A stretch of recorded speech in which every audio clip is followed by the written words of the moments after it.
Good evening, brothers and sisters. I'm Angelo Domingo, 17 years old, serving in high school based in Metro Manila. Brothers and sisters, moto ko lang sa buhay, surrender ko lang lahat sa kanya at kanabahala sa akin. Wala na akong ibang kailangan pa. Hindi ko na kailangan yung mga ibang sasabihin ng mga tao. Hindi ko kailangan kung ano man yung sasabihin nila. Basta alam ko, ginagawa ko to para sa greater glory ng Panginoon ko. And ngayon, brothers and sisters, as we come before our God, sana ngayon, italon natin, isayaw natin, isigaw natin sa Panginoon kung gaano natin siya kamahal. Isigaw natin na ako rin, kaya ko rin gawin kung ano man yung ginagawa ng mga full-time worker.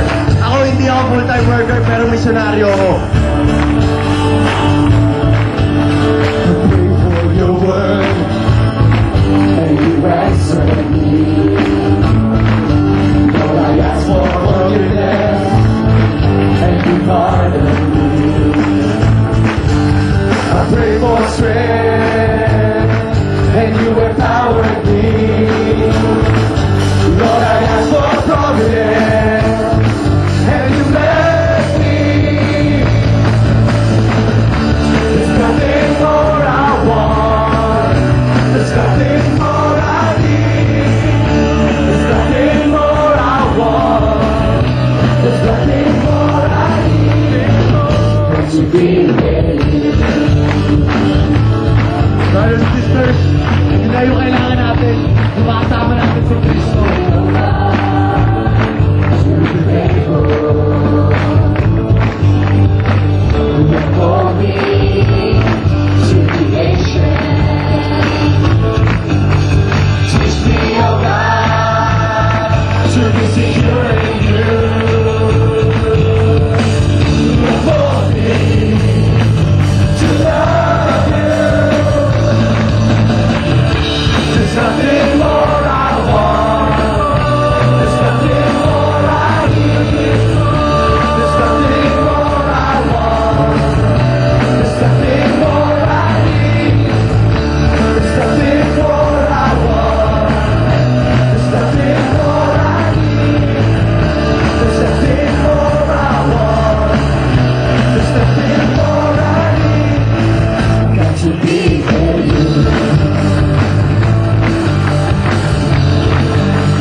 Prayer time ako kahit saan, kahit nasa jeep ako, nasa school ako, ginagawa ko pag prayer time ko na.